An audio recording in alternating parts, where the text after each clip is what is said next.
Hello, guys, to another show. Guys, I want to thank each and every one of you for showing up for me last week. Today, we have a very interesting topic. The topic is Love Should Not Hurt. I'm your girl, Norma Uzozie, host of You Can't Stop, Step Up. But I just want to get us in the mood for this conversation. I'm excited about this conversation, but let's get us in a quick uh should I say excited mood. Um so I'm gonna do a little dance for you guys, just to get us in a good mood. Ikayalami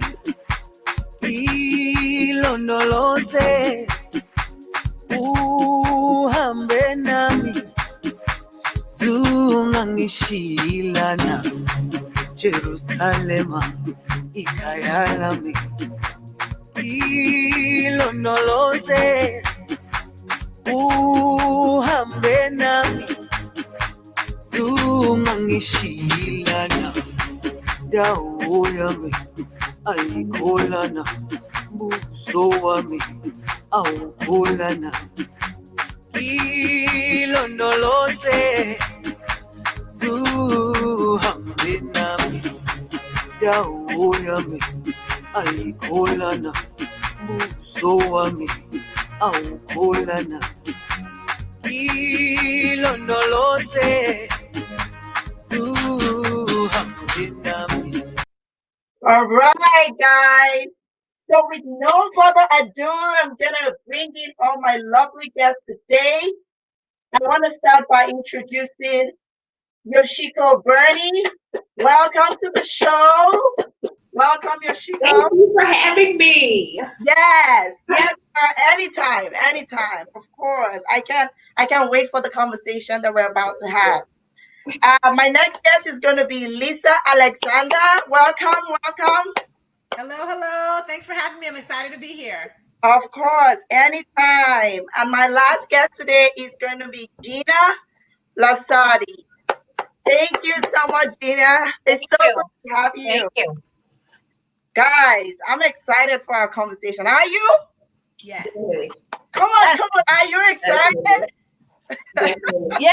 After that video, I'm excited. I'm definitely excited after that video. That was fun.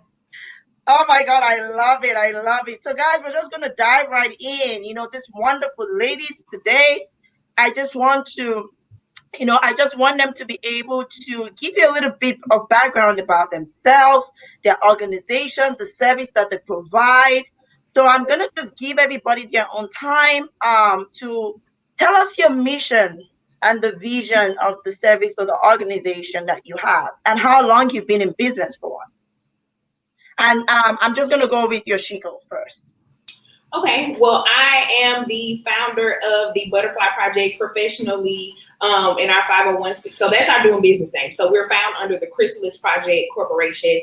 And so our mission is to empower survivors of domestic violence to pursue their purpose after abuse. And so I recognized maybe 5 or so years ago when I moved to Houston, Texas, that a lot of people more so focus on victims, as they should. They need all the support that they can get. But I recognize once we get you out the situation and, we kind of throw you back into the world and we're happy that you left your abuser, then it's like, okay, I don't know who to trust. I don't know how to pay bills because maybe he took care of the bills. And so I recognize that survivors needed as much support as victims did. So I created the organization just because I recognized even within my own self, I had that same need. So I've been doing this for about 5 or 6 years now, 4 officially documented with the IRS. I do have a full staff and full team. And so literally this is what we do. I also have a consulting firm, the Bernie Consulting Firm, which is actually a business component. So what I do is go to churches and businesses and teach them how to prepare for domestic violence as it comes to work, because abusers and also survivors come to work. They also go to worship. Sometimes it's our pastors and, clergymen. So I teach them how to deal with that in their respective arenas. And then I also have a podcast, Beauty for Ashes, which is also from my book. So I'm also an author, where I talk about my experience with domestic violence. And on the podcast, I discuss literally how that transformed my life and how I'm now living the best portion of my life, all because God finally gave me the beauty for my ashes, and the ashes were my abuse. So that's 3 different ways that I use my platform to speak out against abuse.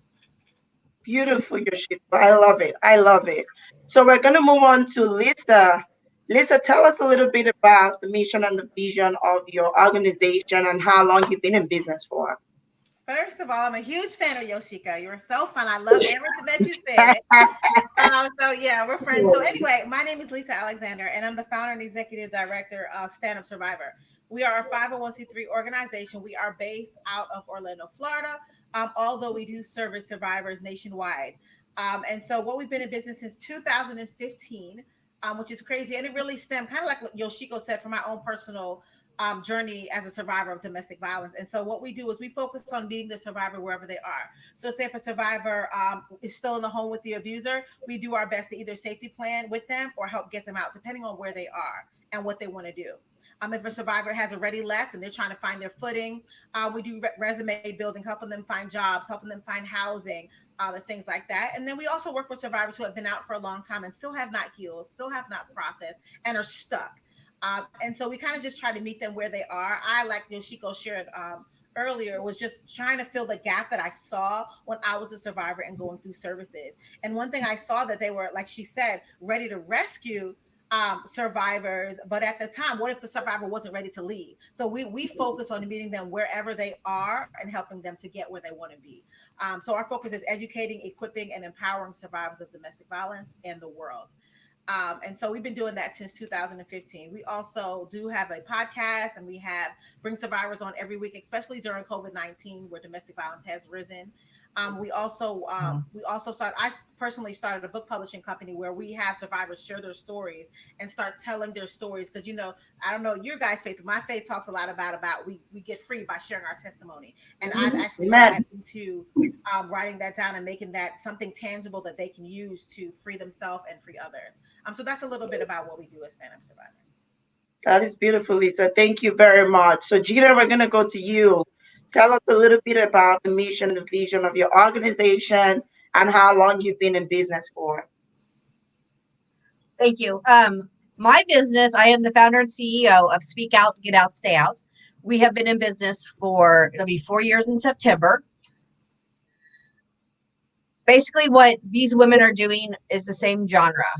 Education, prevention, advocacy, making sure that there are services out there, that there is free resources out there, education to go into schools, to go into churches, like Yoshiki said, to help bring domestic abuse into the foreground, so that we can take away that stigma of what it's doing, and where people don't want to get involved, because a lot of times the silence, not only from the victim, but from the people around them, is what is basically killing these women and men. So I go and I do education, I do prevention. I am a life coach, so I do have that coaching segment of it to help women who have left to get to the next level. Because once you're out, you're like, okay, I'm out, now what?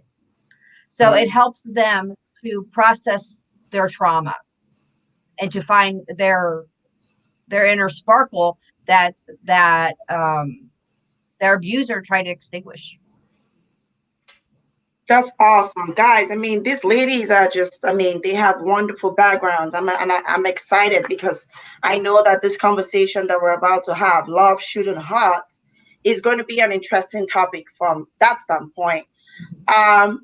So, my first question, before I dive into the questions, there's just one question that I want to ask. The topic is love shooting heart. What do you guys think when you hear that statement, love shouldn't hurt?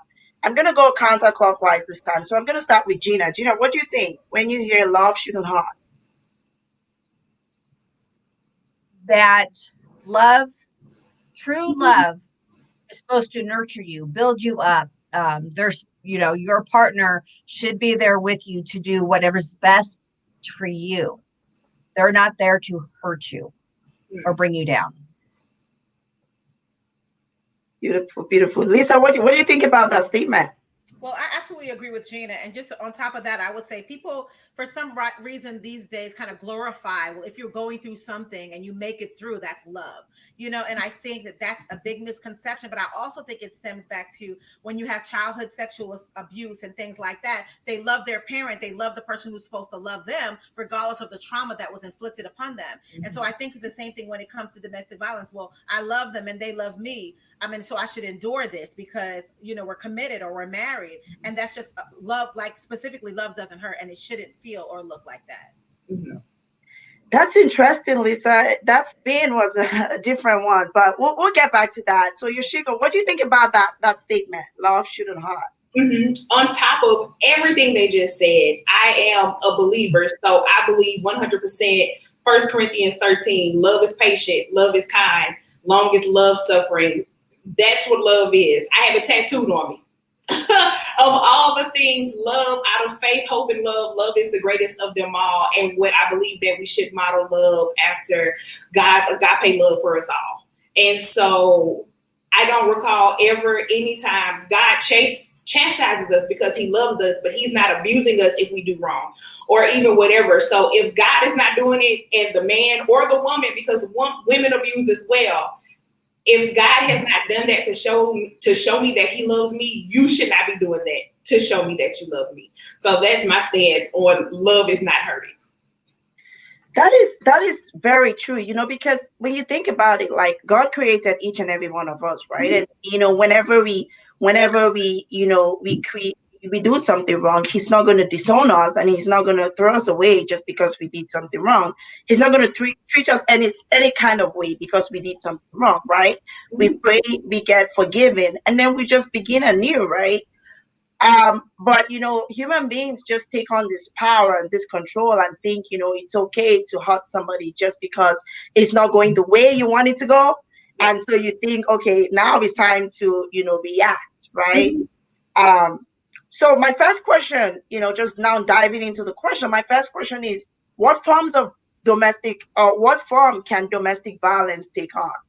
I know there are a lot. So I'm going to start with Yoshiko this time, and let's just go through the forms of domestic violence.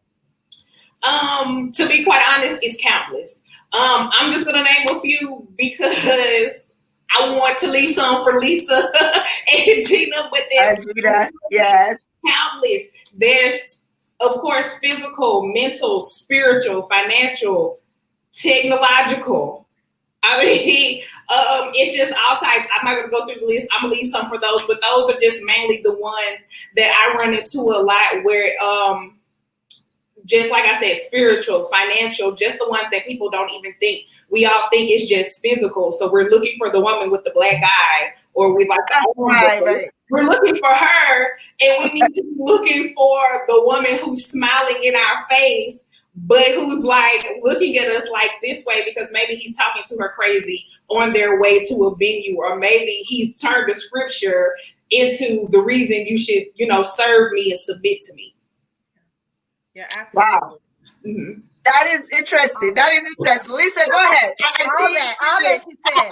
And so and I will go into like sexual abuse as well. And this is the topic that really kind of irks people a little bit because they think, well, because we're married, then there's no such thing as marital rape. But I'm here to tell the truth about that. You can be raped within your marriage. Yes. And so sexual abuse, and whether you're married or not, if you're in a domestic abuse situation, sexual abuse takes on a lot of different forms in a relationship, and it can be very damaging for the survivor. I'll piggyback a little bit off of what Yoshiko said, because I know her organization focuses on the spiritual abuse aspect as well. And I think that people miss that because of the position that someone holds. They think spiritually that they cannot affect or abuse someone.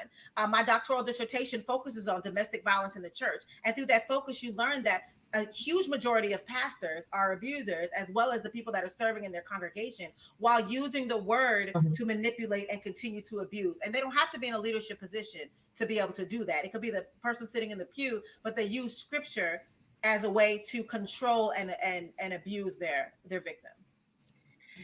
It's funny because I have never thought about people actually using scripture to abuse, someone else. I've never thought about it. That is actually very interesting. Gina, I'm gonna let you go ahead. What are some forms of some forms that domestic violence can take on? I know Yoshiko at least. Right. Oh yeah, they covered quite a few of them. I would like to also add like reproductive coercion, where the birth control, the sabotage of condoms. Yep. Telling you, well, if you love me, you'll have a baby with me. Mm-hmm. That has nothing to do with it. So that's a big one, and that is something that isn't often heard of, because like Yoshiki says, the black eye, the financial abuse and all that, but a lot of people don't talk about the reproductive coercion part of it. They hide your birth control. Mm-hmm. They forbid you from getting the birth control to stop the pregnancies. Or on the other end of it, if you are pregnant, they may force you into an abortion because they don't want to, be responsible, or Right. they'll tell you that it isn't theirs.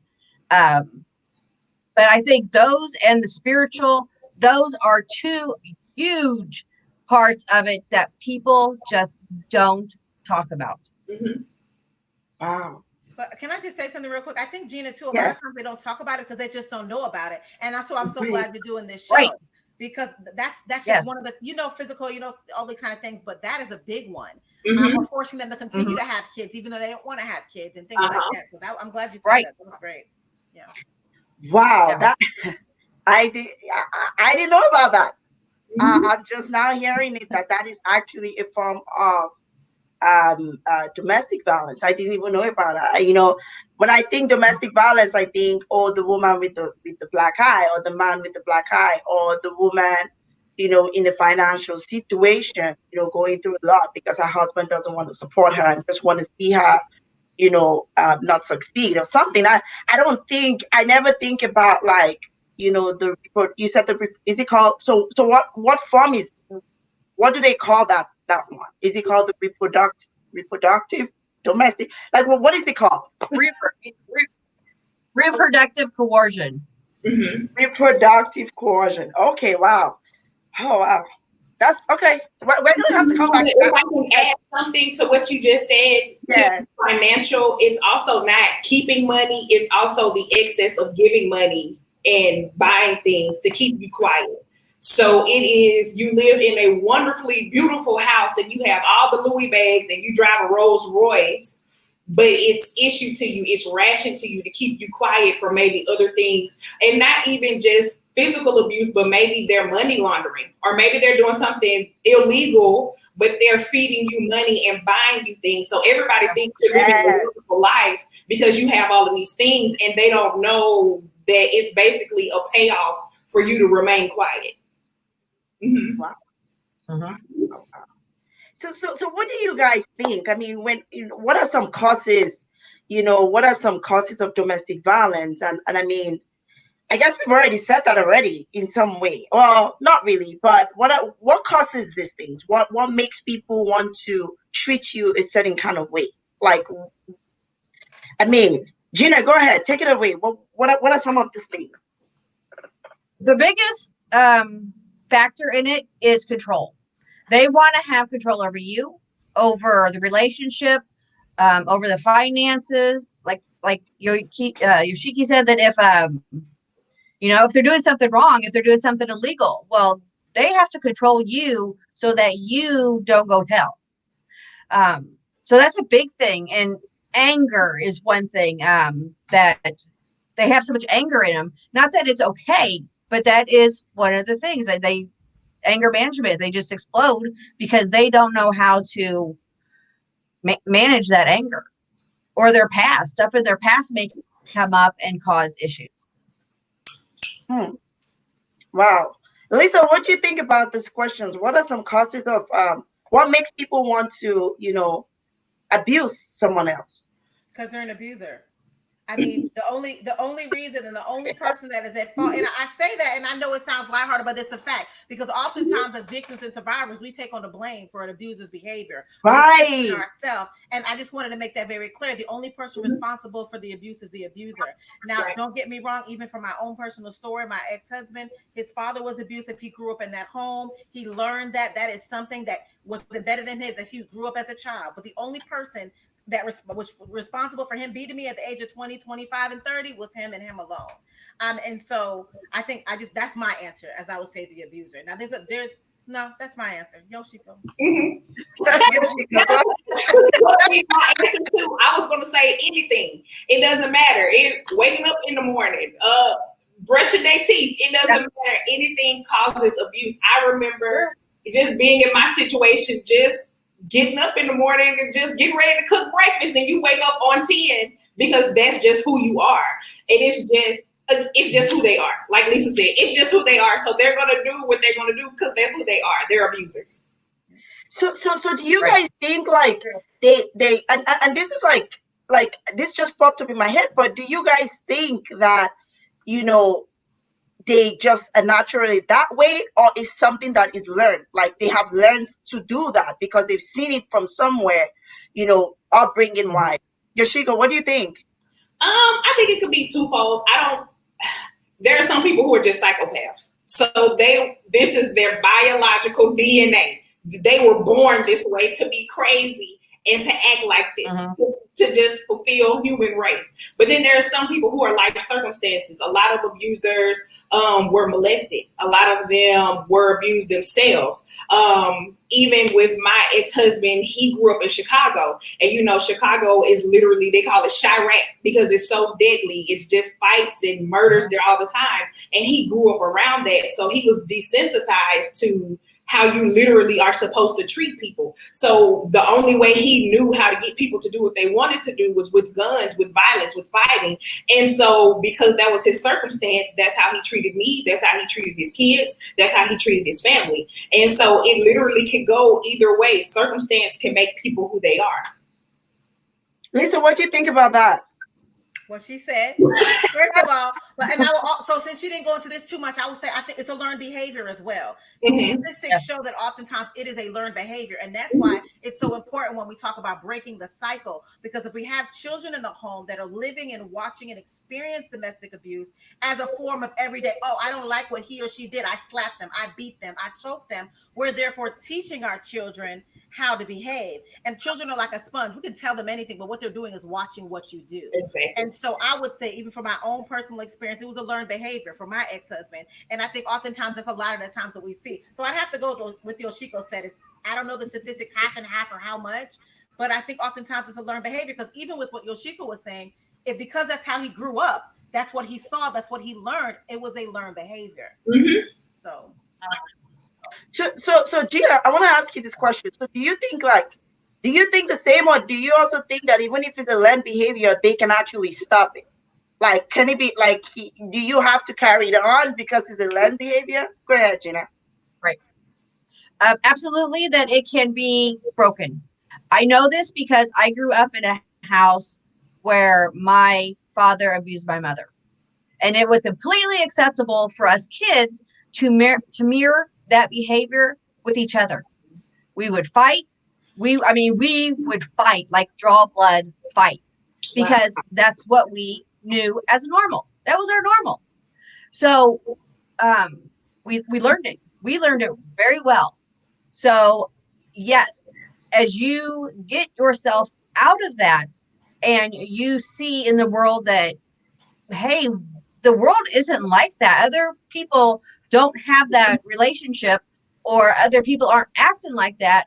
You start not only questioning how you're reacting and how you're treating people, but you stop and say, I want that. I want the good. How can I get that? Because I know the hurt that the abuse had for me. So 100%, if they are willing to change, they can change. Yeah, absolutely. But they have to be willing to change, and they have to be willing to admit their faults, because if they don't, they will never change. Mm-hmm. If I could just piggyback over her real quick, because as a believer, a few of us said it, we are already, we absolutely believe that God can do absolutely anything. We wouldn't be able to say our faith is anything if we don't believe that he can do anything. And I truly believe that if someone intentionally desires to change, abuse doesn't have to continue. I know several stories of abusers who do not abuse anymore, but there's some key points. They made a choice to no longer be that way and do those things. And they also got the help that they needed. I'm not talking about some prayer. I'm talking about some serious work that they needed in order to make decisions to change, because it's an active, ongoing thing. It's not a dip in the water and now you're changed. No, it's an active because you didn't learn it overnight.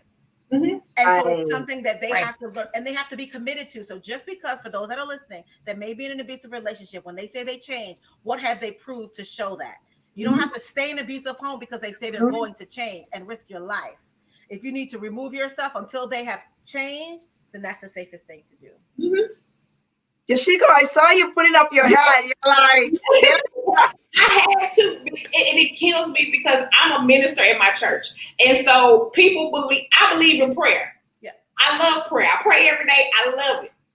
But prayer, faith without works is dead. Period. So people think, oh, well, I'm going to just pray and he'll change. And that's not how this works. He literally, like Lisa said, okay, we're going to pray, but I also need to see fruit that you're changing. So I need to see you saying, okay, well, I'm gonna go to therapy, or can you go with me here? Or you see active changing, whereas when you would do something and it would frustrate him, he no longer balls up his fist, but maybe he says, I'm gonna walk away. You need to watch for fruit. You just can't say, I prayed and it's gonna happen.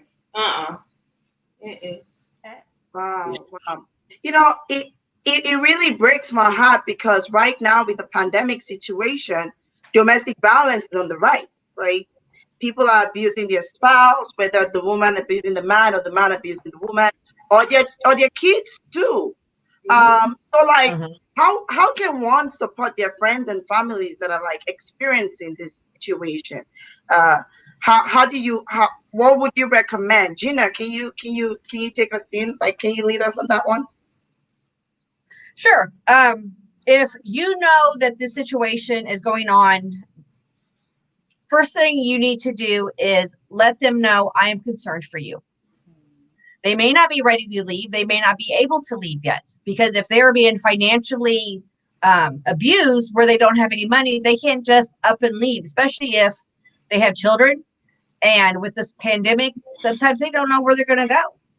So let them know, I see what's going on, and I want you to know that I'm concerned for you and your safety. I'm here for you, but don't just say I'm here for you. If you're not really there for them 100%, you know, that 3 o'clock in the morning call that, hey, can you come get me? I'm standing on the street corner at 2 a.m. Then don't tell them you're there for them. If you're going to tell them I'm here for you, then you need to be there for them, because they need somebody that they could really count on to help them out. Wow, Lisa, what do you think about that? Yeah, I mean, of course, you know, Gina was 110% correct. Just to add for that to what she said, resources, find some resources for them. Hey, I found this shelter nearby. I found this domestic violence counselor, and I would recommend you have some resources for them, provide it to them, send it to them somehow, because, and another thing is just to be there for them, like she said, 3 o'clock in the morning, because one of those times that they call you may be the last time that they're ready to leave. You never know. So, this is my 5th time coming for you. No, yeah, but number one, this could be the deadliest time for them. This could be the time they don't make it out. But number 2, this could also be the time that they're actually ready to leave. And so that I'll stop right there, because I know Yoshiko has some as well. Yoshiko, tell us. I mean, what do you think about this question? You know what? They've covered a lot of it. One of the things, even I did an Instagram live a couple of months ago when the pandemic literally was just locked down. You can go anywhere. And if they're not ready to go, or one, because we're locked down, semi-locked down, the abuser is still at home. They're still on your neck. They're trying to figure out what you're typing, what you're texting, what you're doing. So then I'm a firm believer of code words. So like, I don't like pecans. I don't like peanuts. So if you ever hear me holler out, I need a slice of pecan pie, please come check on me because I'm in danger. And so you need to create that with your friend who may be in the situation. Whereas they can't text you and say, hey, he going crazy, I need some help. But just say, hey, I have a craving for some pecan pie. Can you bring some over here? Or I really wish I could get my hair done, and maybe you're a hairstylist, so that would, alarm something. But set something in place so that way people are aware of what's going on. Also, you support your friends by we're social distancing, so we're alone together. So you probably can't get there, but what you can do is say, let me buy you some lunch. Let me send DoorDash around there. Or let me send Uber Eats. Because it's often, I'm a firm believer of you don't have to talk abuse 24/7 to somebody in that situation. They're living it, so they don't need the constant conversation. So what you can do is, I'm going to send lunch around there, try to chillax, try to do whatever today. I know it's a lot going on, but maybe take a break. How are things? What are you thinking about? What are you working on? Something like that to help them give at least 5 minutes per day of reprieve from whatever chaos they may be living in their home. It's interesting you say that, Yoshiko, because in my correspondence with you guys, it's one of the things that I ask. It's one of the questions that I ask you guys, like a fun Friday, right? Like, what can they do other than just continuously thinking about the situation? Because I'm a firm believer of, if you find yourself in a negative situation, right, you don't want to keep staying there. Sometimes you just need like 5 minutes or maybe even 2 minutes to just take a break and just do something else that is not, a conversation on what it is that you're currently experiencing, right? That's so true. That's very, very, very important. So do you think, like, the society that we live in right now, do you think that they could do things like better things to be able to support these people that have been in it, whether if you're in it or you just stepped out of it? I'm gonna go with Yoshiko, clockwise this time. Go ahead. There's definitely a lot that we can do, but first I think we have to be educated, simply because everybody has what domestic violence looks like in their mind. So they're missing a vast majority, because the LGBT community is missing, because men who are abused are missing. So first, education is a key part. And I don't know if they still have, like, I know they don't call it home ec, but whatever their little life class is in high school, they need to teach at least surface level what domestic violence is, because at this point it's now starting in middle school and high school, which is crazy to me. Mm-hmm. But it's education that really we're lacking. And just like Gina brought up earlier, people are not aware of productive, coercion. They're not aware of that, but also they don't even know what to be aware of that.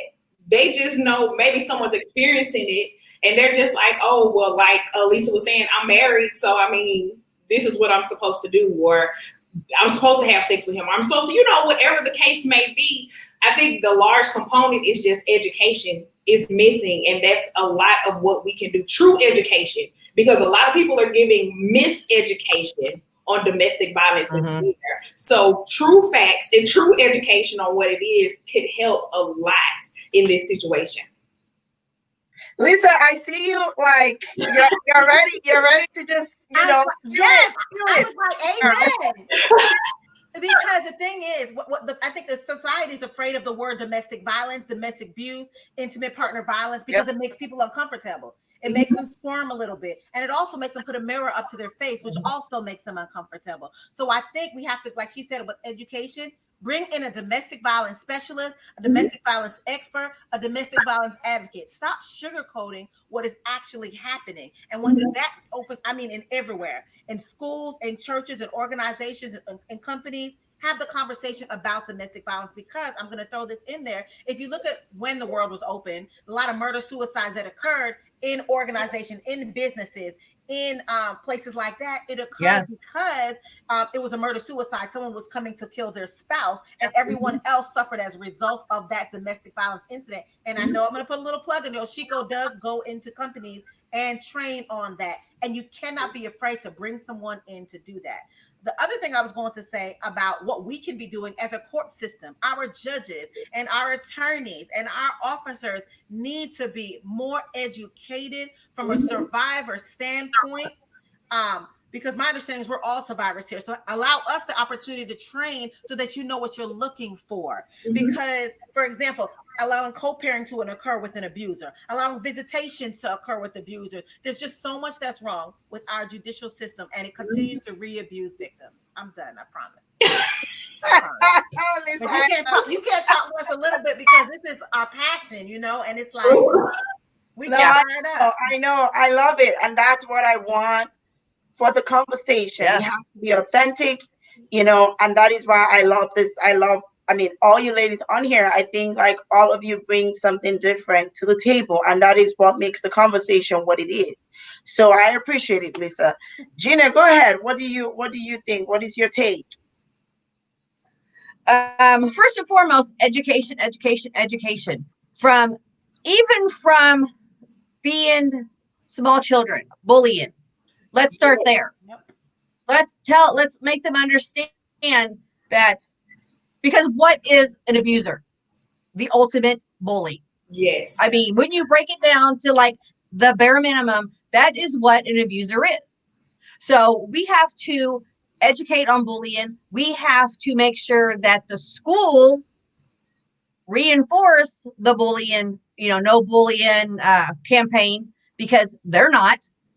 And we have to, and I know this because an incident happened with my grandson, where he was bullied on the playground. He was hit. And when we went into the conference with the principal, I asked the principal, I says, what is this kid's home life like? Right. Because instead of just punishing the kid and not educating the kid, what is it like at home? So that you're educated as a principal as to why they're acting out. But so you could have that conversation with the parent that, if something's happening, it's reflecting in your child, which is causing him to bully at school. So that's one thing that needs to be watched out for. And I truly 100% think that the earlier you can get education to kids, to people, the more it's going to help. Because even in middle school and high school, when your daughter is dating a person that says your pants are too tight, your shirt is cut down too low, can you stick your hands in your pockets? I mean, those are like the very first controlling actions that people think, oh, well, he cares about me. Yeah, it's cute. No, that's the start of abuse. And we have to educate children, young adults, what this is like. But we also need to go into churches. We need to break down that barrier because they're so afraid of the word. Like she said, like Yoshiki said, that they're afraid of the word. They're afraid of the word domestic abuse. Mm-hmm. Even in schools, when I've approached schools, you have to know how to phrase it. You can't say, I would like to come in and teach a class on domestic abuse. You have to go in and say, I would like to teach a class on how to empower teens to have healthy relationships. You cannot put that word domestic abuse in there, but that is what you're teaching. And that is so frustrating. I know we all sit there shaking our heads because it's like, let's talk about the elephant in the room, because these kids are going home and experiencing domestic violence within their own home. But we say, can we please come to school and talk about healthy relationships? Mm-hmm. Right. May I add? Yeah, Yoshiko, go ahead. First of all, Gina is giving the game away for free, and I'm here for it, okay? I'm here for everything she is saying because it's true. Two things I want to say really quickly. One, we learned even playground behavior when the boy pulls our hair. Older people say, oh, that just means he likes you. That just means, well, he need to use his words because I don't want him pulling my hair. But that's how it's trained. That's how you train abuse early. So Correct. now at 5 or 6 years old, I'm looking for men as I grow older to tell me they like me through pulling my hair or hitting me, because at 5 years old, I was told that's how they show that they want me and that they like me, and we shouldn't do that. Mhm. And I forgot the other thing I was like, I got really excited about that part and just forgot the other part. So I don't know what I was. So I want to piggyback off that reproductive collision. Is that right?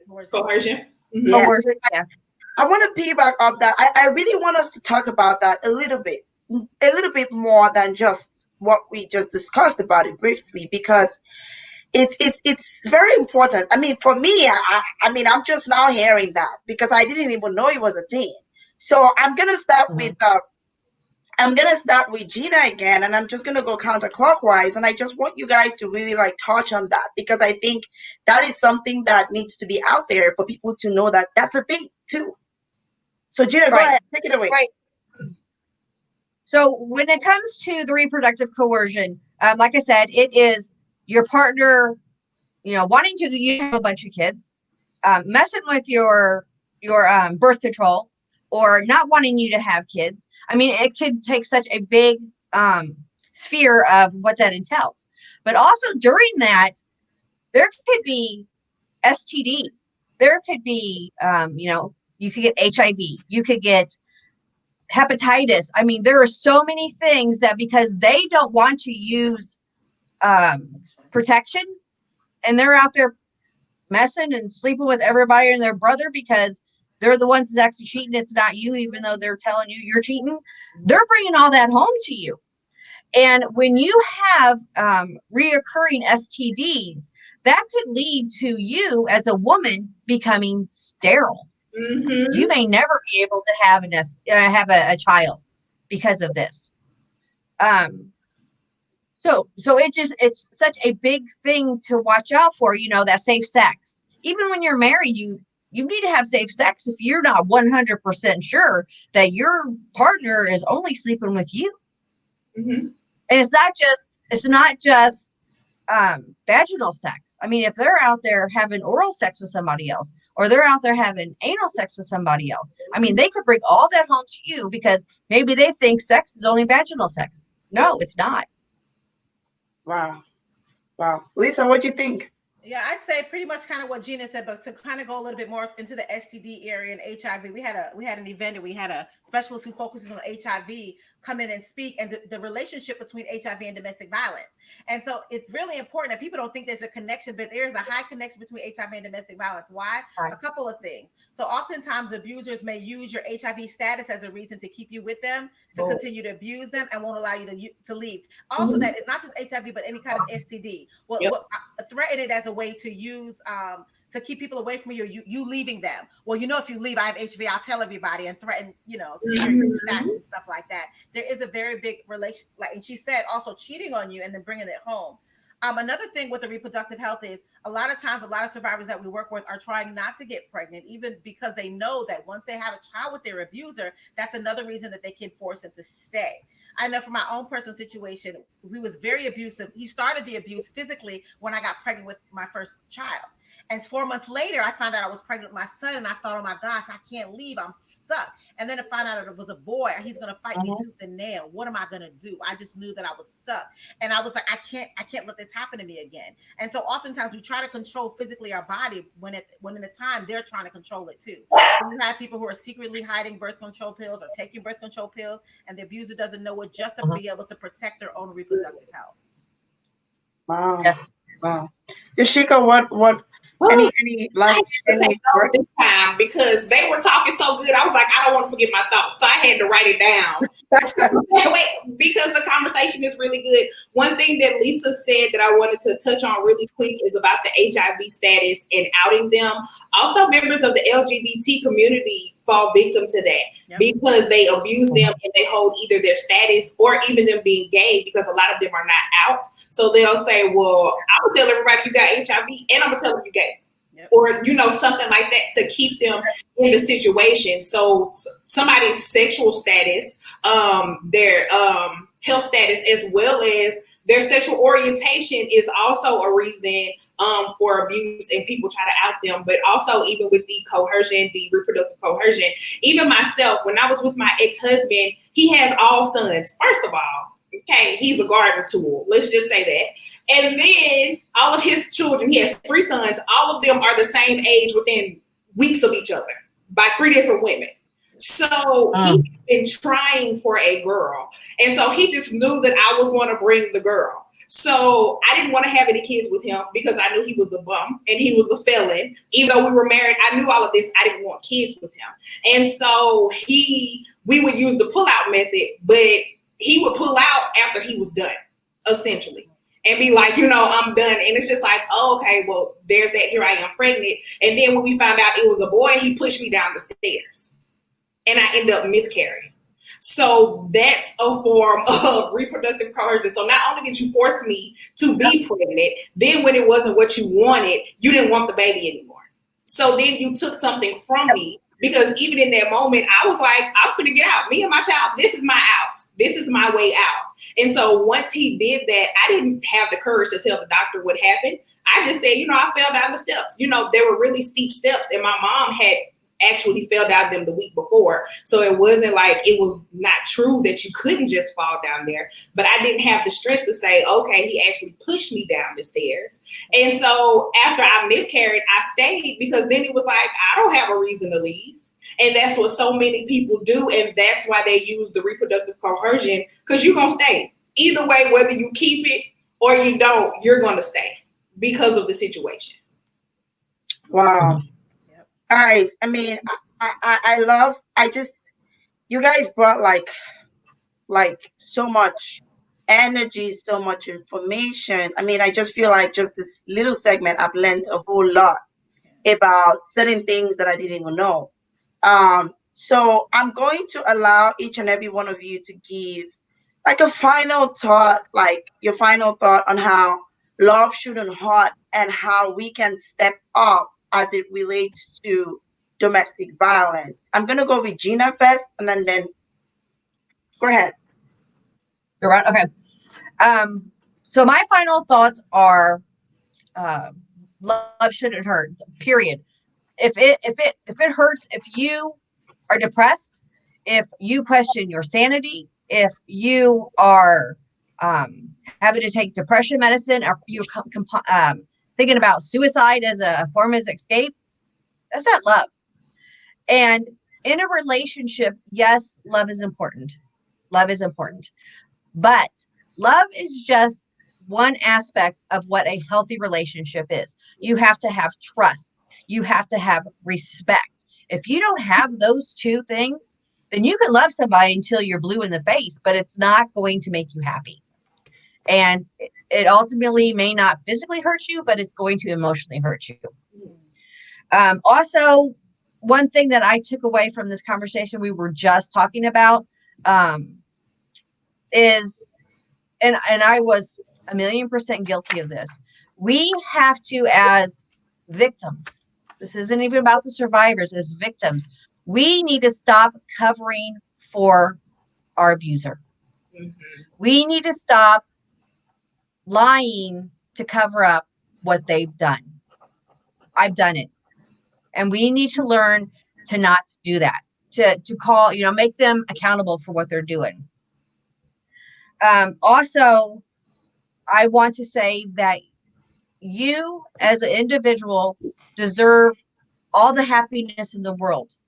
And regardless of what your abuser is saying, that you're never going to find anybody better than me, nobody's going to want you, all this stuff they tell you, it's a lie. It is 1,000,000% a lie, because God has somebody out there for you who is your person. Your person. You just have to break free from that wrong soul tie that you have to find your person. Wow. Lisa, go ahead. I would say ask for help. I said you can't be afraid to ask for help. Yes, it's embarrassing. Yes, once you talk about it, like Gina just made a really good point. Stop covering for their abuse, because nobody can help you if they don't know. You don't know what you don't know. And I remember when I shared it with my family, I was getting this after I was filed for divorce. They were like, "What? What are you talking about? No one could validate. No one knew what I had been through because I never said anything. So if you find yourself Googling their behavior, trying to figure out what is this? Is this normal? Is this normal, healthy in a relationship? There's a red flag, huge red flag if you find yourself Googling the behavior that is this being displayed within your relationship. And last but not least, what I always like to say is run. Domestic violence is life or death. It's not anywhere in the middle. There's no gray when it comes to that. If it doesn't lead to the death physically, it does mentally, spiritually, emotionally. And like Gina said, you deserve something beautiful for the rest of your life. You are not confined to what this is. So if you need help, ask for it. And if literally, when I say run, we help survivors run with literally just the shoes on their feet if it means saving your life. So that's what I would say. Yoshiko, go ahead. So first I want to say, Lisa is literally my hope that I'm gonna get married and find me a good man after this, okay? Because Lisa just has a beautiful family, amazing husband, and I had gave up, but Lisa is my hope to keep going. So thank you, Lisa. So, but I want to say this specifically to you ladies spoken to the survivors and the victims, but I want to speak to family members and the outsiders looking in. Like they say, it's the cliche, if you see something, say something. You have to say something. If you think it's abuse, if it sounds like it's abuse, if you have to say that's weird, you need to say something. People think that they don't have to, people think that they have to say their name when they report people. No, you can report anonymously. So don't let that be your reason for not reporting what you're seeing, what you're hearing. Your safety is number one. So if you cannot safely do it, then don't. But if you are in your home or if you're afar or you want to wait till later, then you can do that. But do not be afraid to say anything because it literally means life or death for the person in the situation. Also, always provide an open space. Gina and Lisa spoke on this earlier. If they don't want to talk to you right now, eventually they will. But if you do not create a bond or trust with them, they're not going to come and tell you anything. And it's God knows what is happening in their relationship. So create a space for them to come back to you to where they may not come today. They may not come tomorrow, but maybe in a month's time, they'll feel comfortable and that space has been laid, their foundation has been laid, and they feel like they can come and tell you. And then from there, you can provide the proper information and don't be alarmed and weirded out by what they tell you. Do that internally. So if someone tells you something scary, don't, while they're telling you the story, be like, oh my God. Because it makes people retreat. Allow them to tell the story and scream on the inside and cringe on the inside, but outwardly show them that you're there to support them. That's good. Wow, I really enjoyed the final thought from you guys. I think that is very deep. Like I think what Yoshiko said about just try to scream on the inside and cringe on the inside, right? And first of all, don't even assume anything. Like let them tell you, right? Let them be the one to voice out whatever it is that is going on, right? And just what Lisa said as well. Don't, of course, never make excuses for them, right? We're over here as ladies, especially women. Like you'll be like, he probably was thinking about this way. You know, he didn't mean it like that. He probably might change. Mm-hmm. And then he just keeps going on and on and on. And, you know, you cannot come out of that situation. Same with men too. You could be like, oh, you know, she didn't mean it that way. She probably was not, she probably woke up on the wrong side of the bed. It's probably not going to happen again. But then, you know, the next second it happens right back, you know, again to you. So it's very, very important, you know. And guys, like these ladies are very phenomenal. I mean, they have provided me with the resources that they do for the community. So, you know, later this week it's going to go up on my platform where you guys can reach out to them personally if you need, whether you need some form of advice or you need resources, wherever you are. I mean, I'm excited for what it is that, you know, they're doing in the community, because right now more than ever we need that, you know, with the pandemic situation and people just going through what they're going through now. We need that. So thank you, ladies, for what you do. Thank you for supporting all the victims and survivors out there going through what it is that you're going through. I want to give a huge shout out to my sister Kipa. All this work, all this fancy production is because of her. Nadia, I want to say thank you so much for everything that you do for women out there. You're truly a sister keeper. I wanna thank you for that. And guys, like every week we bring this conversations and discussions to each and every, like, to all of you out there, and later this week, these ladies takeaways and their tips are going to be on my Instagram page, my Facebook page as well. And the resources are going to be out there. And ladies, I mean, I cannot wait to have you on to my mentorship program when that comes around, because I think you guys will be phenomenal mentors for each and every one of the youths out there, even the little ones, the youths, and even adults too, because sometimes adults don't even know who to run to, right? They're very they want to be careful who they give those informations to. So guys, thank you so much for listening. I want to thank each and every one of you for showing up for us today. Have a wonderful day and stay blessed. Bye guys.